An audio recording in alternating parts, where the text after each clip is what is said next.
I started Infoactive toward the end of 2012, and I'm also working with the Reynolds Journalism Institute to help bring this tool into newsrooms, because newsrooms produce a lot of data visualizations, they work with a lot of data, they need tools to help them work with data and to present it to an audience in a way that's digestible.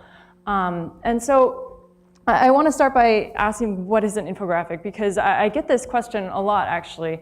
And everyone has a different impression of what an infographic actually is. Some people say, oh, well, you know, it's a collection of charts and texts and images, and you combine it to tell a data-driven story. And other people say, isn't that just a really long JPEG that you see on Mashable and is shared on Facebook and whatnot?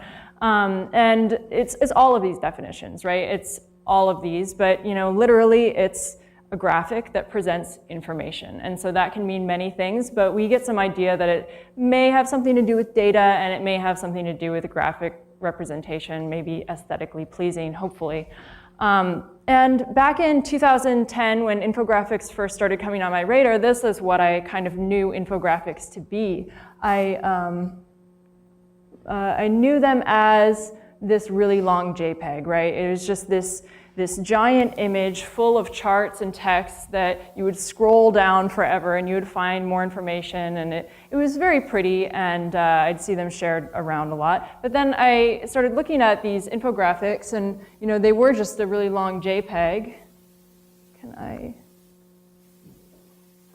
And when I viewed them on mobile devices, what happened was they just got scrunched down, right? It was just smaller. You couldn't read any of the text. It was really tiny. You had all these source links at the bottom of them, but you could never click on any of them. And they always happened to be these really long, obscure URLs that you'd have to write down on paper and then type in another tab. And I said, wait, why are we doing it this way? This doesn't make any sense. I'm on the internet. This should be HTML and CSS and JavaScript. I should be able to click on a link because it's the internet and that's what we do. So that was one of my motivators for wanting to start Infoactive. Was just my frustration with this, and also it being a really difficult process to take data that you collected from a range of different sources, from Google Analytics, from your social media channels. You have all these CSVs, you're trying to put them in Excel, then you take that and you try to put it into Illustrator, and then you tweak it, the design in Photoshop, and upload the PDF, and then one of the numbers changes because it's the web, it's, you know, live data is coming through all the time, and you have to go back through the whole entire process, and it's really painful. And so one of the things that I've been thinking about in the context of mobile infographics and data visualizations is how do we present data on a mobile device? If that was not the solution, then what is the solution? And I started looking into a lot of other organizations that are doing some rich data presentations, right? So this is a visualization on The Guardian, and it's about people that are billionaires around the world, and it has this visualization that's really nice, and you can interact with it. You can slide to filter the results, and you can view the results in different ways. But then when you view it on a mobile device, it's literally just scrunched down again, right? So they don't have an organization that's known for their data visualizations. They win awards for their data visualizations, and most of the time you can't really interact with it on a mobile device. And so here's another example. This is by the New York Times. Admittedly, it was back in 2009, but this is one of my favorite data visualizations of all time. It's just so beautifully simple. It's really obvious how you can interact with it. It's a really large, kind of complex data set, and they've really broken it down into a simple form that you can dive into and explore and get more meaning out of it through the interaction. But then when you look at it on your mobile device, well, actually it doesn't exist. And why doesn't it exist? Oh, because it's in Flash. And you know, it was in 2009, and fortunately, we're not seeing as many Flash interactives as we were back then. But you know, there's a really good reason. I mean, why aren't these very large news organizations supporting interactive data visualizations on mobile devices? Why is that not happening? And I go to a lot of data visualization conferences, and I often ask people while I'm there, and these are data visualization experts that I talk to at these conferences, and I say, well, what's your favorite example of a mobile data visualization? Crickets. Always. Crickets. It's something that I think really needs to be explored, and it's something that we haven't really figured out yet. But there is a very good reason for why we don't support interactive data visualizations on mobile devices most of the time when we're seeing it. It's because it's really difficult to do. It's extremely difficult to do. And actually, and so let's talk about a couple of different definitions of data engagement, right? When we talk about interactive data visualizations, we are often talking about different things. So we'll establish a baseline for what that means. So on the one end of the spectrum, there's static, right? And static is great. If you have just some simple numbers that you need to show, you don't always need birds flying across the screen and things moving this way and that way. Sometimes a static visualization is absolutely the best way to present the information. Then you think of interactive visualizations. A lot of the time when people are thinking of that, what they are thinking of actually is hover over a point and see a number, right? So you can see where the chart is going and what's happening at a glance, but then if you hover over a point, you can see a little bit more information about that specific point. And the part that I'm really interested in and focused on are the exploratory graphics, the New York Times piece, where you have a larger, more complex data set that you can really dive into and explore in an interactive way without doing math or writing code. So that's kind of the sweet spot of where I work and what I'm interested in. And it turns out that doing these kinds of exploratory infographics are very difficult because it requires a very unique skill set that not many people have. It requires, oftentimes it requires the ability to write code or to be a developer. The New York Times has an absolutely amazing graphics team that has a lot of programmers on board to code these things. They have Mike Bostock, who invented a JavaScript library for doing data visualizations. It takes a lot of work to do the rich interactive pieces that are so great that we see on the web. And then it takes design, right? You have to have some concept of what looks good. You have to think about the color palette. You have to think about people with visual impairments who might benefit from certain color palettes over other color palettes. There are a lot of design considerations when designing infographics. And then it also takes someone who understands the data, right? And what I've found is that most people who are data analysts are not also trained in graphic design.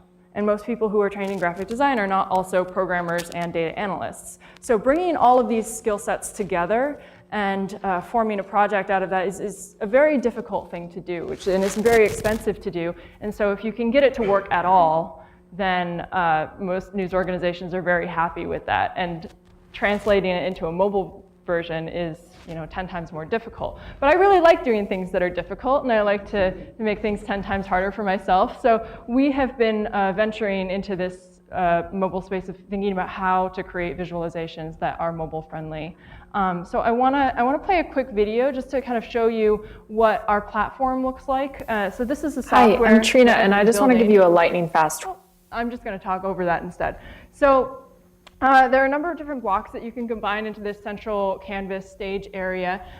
Here is just a simple text block, and unlike the static infographic that I showed you before, you can actually add links to it to show you where the data is coming from. And this is coming from a Google consumer survey about holiday shopping and whether or not people finish their holiday shopping. This particular data set has about 3,000 rows of data. We currently accept up to 10,000, but soon it'll be up to around 300,000.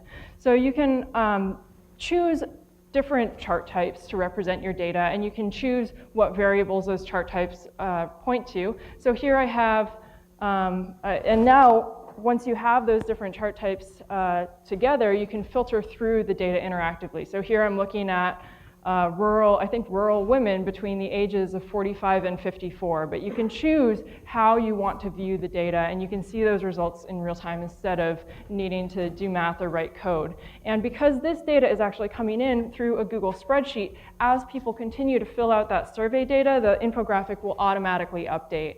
And we're adding some different customization options, especially for brands that have a particular style that they need. It's pretty flexible when it comes to working with live and kind of large and complex data as well. So I'm just going to skip around here a little bit. And so we also have sharing options on these graphics.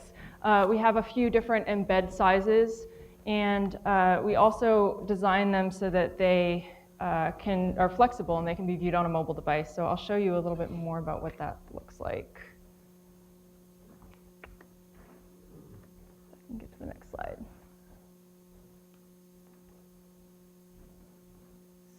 So, okay, so here we have a sample infographic, and if I resize this so this is at 600 pixels, and then now this is at the mobile landscape view. So we've actually made the charts a little bit shorter so that you can see more of that in the vertical space if you're in that mobile landscape view, and the legend on the pie chart moves to be next to the pie chart horizontally instead of the two charts being next to each other on this line. One kind of drops down to the next line, and then if it's on a smaller device, we've also wrote code so that if the legends are or the labels are too long to be viewed next to each other, if the bars are really tiny and you wouldn't be able to see all the text, then we expose that on hover, versus if you are able to see this one hides because it has a longer label. But if you are able to see all the labels, then we'll show them. But if you would need to explore that interactively, then we have that as well so that you can still see the information. There's a couple of examples that I want to show you as well.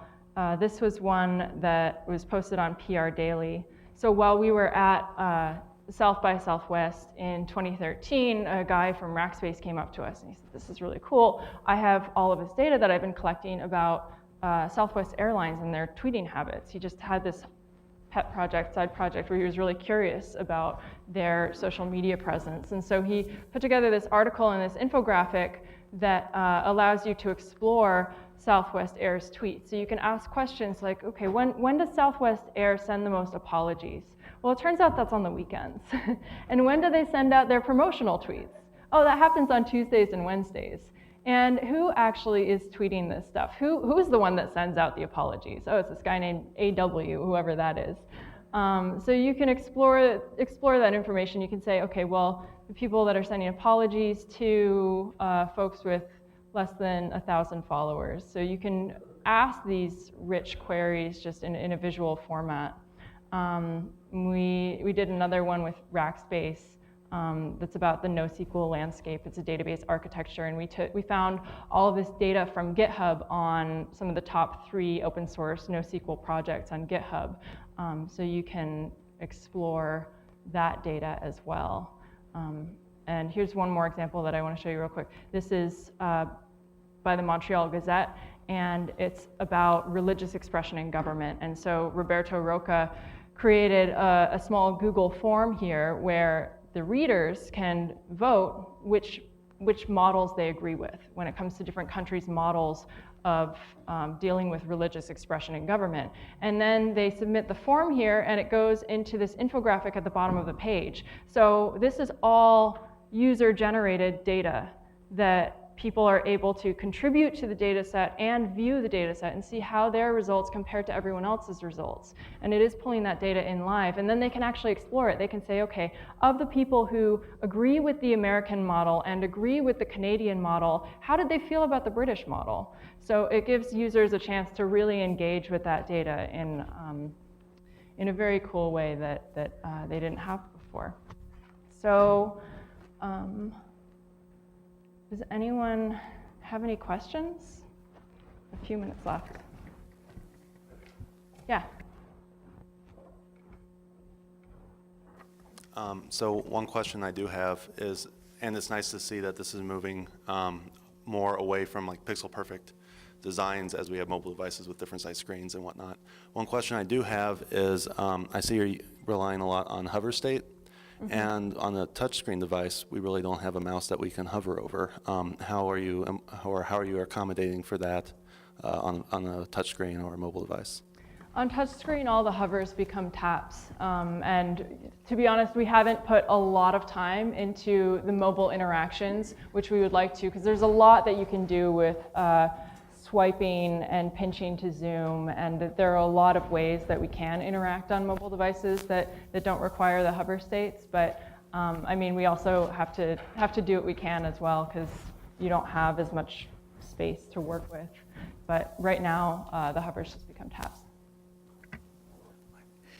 Yeah. Is your tool free? It is free while we're in private beta right now. So if any of you want to get early access to the tool, you can go to, so this is the URL here, infoactive.co, but if you add the super secret early access URL, then you can get in right away. Thank you. We're going to be opening up the platform in public beta toward the end of April.